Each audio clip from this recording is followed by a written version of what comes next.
నేను పూర్ణచంద్ర భార్య స్వప్న. నా అందరికీ నమస్కారం. నేను పూర్ణచంద్ర భార్య స్వప్న. నాకు స్వేచ్ఛ పూర్ణద్వారమే పరిచయం అయింది.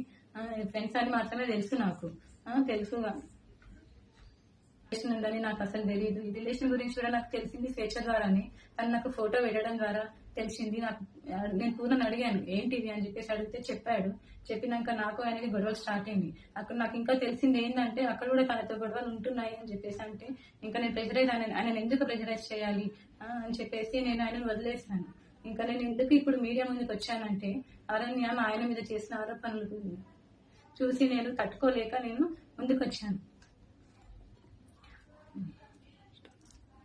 నేను మీడియా ముందుకు ఎందుకు వచ్చానంటే ఇప్పుడు స్వేచ్ఛ కూతురు అరణ్య మా ఆయన మీద నిందలు వేస్తుంది. ఆ నిందలు నేను చూసి తట్టుకోలేక నేను వచ్చాను బయటికి. నా పిల్లలతో పాటే అరణ్యను కూడా సరి సమానంగా చూసుకున్నాడు పూర్ణ. చూసుకున్నాడు. తనకి స్కూల్లో జాయిన్ చేశాడు, ఫీజులు కట్టాడు. నా పిల్లలకి బట్టలు తీసుకున్నప్పుడు ఆయన కూడా తీసుకునేవాడంట. మళ్ళీ నేను నీ కన్న తండ్రి కూడా వదిలేసి వెళ్ళిపోయిండు. వెళ్ళిపోతే కూడా పూర్ణ ఆ స్థానం తీసుకున్నాడు. కన్న తండ్రి కన్నా ఎక్కువనే చూసుకున్నాడు. నా కూతురు ఎలా అయితే చూసుకున్నాడో నిన్ను కూడా అలానే చూసుకున్నాడు అరణ్య. కానీ నువ్వు ఇలాంటి నిందలు వేయడం కరెక్ట్ కాదు. ఇంకా స్వేచ్ఛ కూడా చాలా నన్ను టార్చర్ పెట్టింది. ఈ విషయం తెలిసినాక కూడా నేను డిప్రెషన్లోకి వెళ్ళిపోతే నన్ను పూర్ణ కాశీకి తీసుకెళ్ళాడు. మైండ్ రిఫ్రెష్మెంట్ కోసం తీసుకెళ్తే అక్కడ కూడా ఫోన్ చేసి సతాయించింది. ఎందుకు తీసుకెళ్తున్నావు, ఆమె ఎవరు అని చెప్పేసి నువ్వు తీసుకెళ్తున్నావని సతాయించింది. ఆయన ఫోన్ లిఫ్ట్ చేయకపోతే నా ఫోన్కి చేసి సతాయించింది.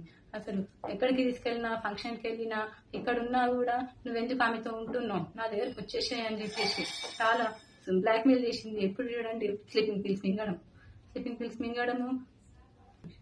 నాకు ఆడపిల్ల ఉంది. స్వేచ్ఛ కూతురు అరణ్యాన్ని కూడా పూర్ణ నా కూతురు లాగానే చూసుకున్నాడు. నాకు తెలియకుండా పిల్లలని ఆమె దగ్గరికి తీసుకొని వెళ్ళి ఆడిపిస్తుంటే వచ్చేవాడు. తర్వాత నాకు నా పిల్లలు చెప్పారనమాట, అమ్మ ఒక అక్క దగ్గరికి వెళ్ళి ఆడుకుంటున్నాను, ఒక ఆంటీ ఉన్నది, ఒక ఆంటీ నన్ను అమ్మ అని పిలవమని చెప్పింది అని చెప్పేసి నా కూతురు చెప్పింది. నా కూతురు చెప్తే నాకు తెలిసింది. ఇంకా అప్పుడు అరణ్య ఇట్లా ఎందుకు చెప్పిందో నాకు తెలియదు. తన వెనకాల ఎవరుండి చెప్పిస్తున్నారో కూడా నాకు తెలీదు. కానీ ఇవన్నీ చేయొద్దు అరణ్య. నువ్వు కొంచెము మా ఆయన మీద నాకు నమ్మకం ఉంది. ఆయన అంత చెడ్డ మనిషి కానే కాదు. ఇంత చేరదీసిండు నిన్ను అరణ్య. మీ మమ్మీని ఇంత చేరదీసినా కూడా నా బతుకుని మీ మమ్మీ ఏం చేసిందమ్మా, తీసుకొని మమ్మల్ని రోడ్డు పాలు చేసేసింది. ఇప్పుడు నా జీవితము ఏంటి, నా పిల్లల భవిష్యత్తు ఏంటి అరణ్య.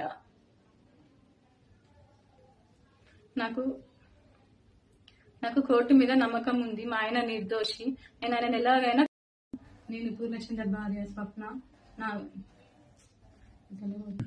అందరికీ నమస్కారం. నేను పూర్ణచంద్ర భార్య స్వప్న. నాకు స్వేచ్ఛ పూర్ణద్వారమే పరిచయం అయింది. ఫ్రెండ్స్ అని మాత్రమే తెలుసు. నాకు తెలుసు రిలేషన్ ఉందని నాకు అసలు తెలియదు. ఈ రిలేషన్ గురించి కూడా నాకు తెలిసింది స్వేచ్ఛ ద్వారానే. తను నాకు ఫోటో పెట్టడం ద్వారా తెలిసింది. నేను పూర్ణని అడిగాను ఏంటిది అని చెప్పేసి అడిగితే చెప్పాడు. చెప్పినాక నాకు ఆయనకి గొడవలు స్టార్ట్ అయింది. అక్కడ నాకు ఇంకా తెలిసింది ఏంటంటే అక్కడ కూడా తనతో గొడవలు ఉంటున్నాయి అని చెప్పేసి అంటే ఇంకా నేను ఆయన ఎందుకు ప్రెజరైజ్ చేయాలి అని చెప్పేసి నేను ఆయనను వదిలేసాను.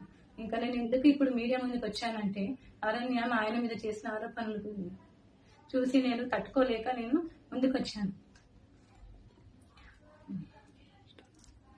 నేను మీడియా ముందుకు ఎందుకు వచ్చానంటే ఇప్పుడు స్వేచ్ఛ కూతురు అరణ్య మా ఆయన మీద నిందలు వేస్తుంది.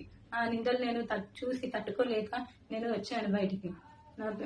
నా పిల్లలతో పాటే అరణ్యను కూడా సరి సమానంగా చూసుకున్నాడు పూర్ణ. చూసుకున్నాడు. తనకి స్కూల్లో జాయిన్ చేశాడు, ఫీజులు కట్టాడు. నా పిల్లలకి బట్టలు తీసుకున్నప్పుడు ఆయన కూడా తీసుకునేవాడంట. మళ్ళీ నేను నీ కన్న తండ్రి కూడా వదిలేసి వెళ్ళిపోయిండు. వెళ్ళిపోతే కూడా పూర్ణ ఆ స్థానం తీసుకున్నాడు. కన్న తండ్రి కన్నా ఎక్కువనే చూసుకున్నాడు. నా కూతురు ఎలా అయితే చూసుకున్నాడో నిన్ను కూడా అలానే చూసుకున్నాడు అరణ్య. కానీ నువ్వు ఇలాంటి నిందలు వేయడం కరెక్ట్ కాదు. ఇంకా స్వేచ్ఛ కూడా చాలా నన్ను టార్చర్ పెట్టింది. ఈ విషయం తెలిసినాక కూడా నేను డిప్రెషన్లోకి వెళ్ళిపోతే నన్ను పూర్ణ కాశీకి తీసుకెళ్ళాడు. మైండ్ రిఫ్రెష్మెంట్ కోసం తీసుకెళ్తే అక్కడ కూడా ఫోన్ చేసి సతాయించింది. ఎందుకు తీసుకెళ్తున్నావు, ఆమె ఎవరు అని చెప్పేసి నువ్వు తీసుకెళ్తున్నావని సతాయించింది. ఆయన ఫోన్ లిఫ్ట్ చేయకపోతే నా ఫోన్కి చేసి సతాయించింది.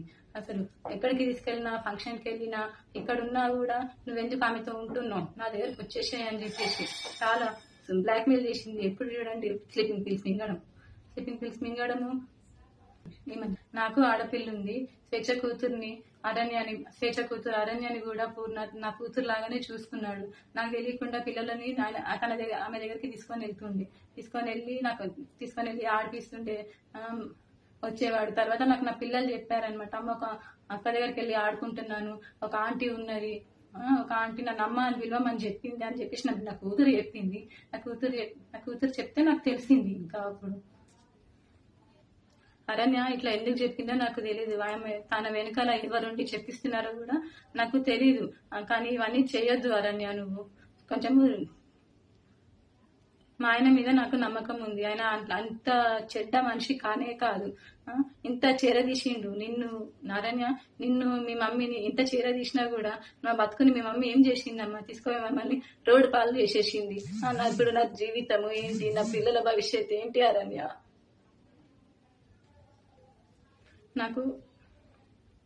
నాకు కోర్టు మీద నమ్మకం ఉంది. మా ఆయన నిర్దోషి.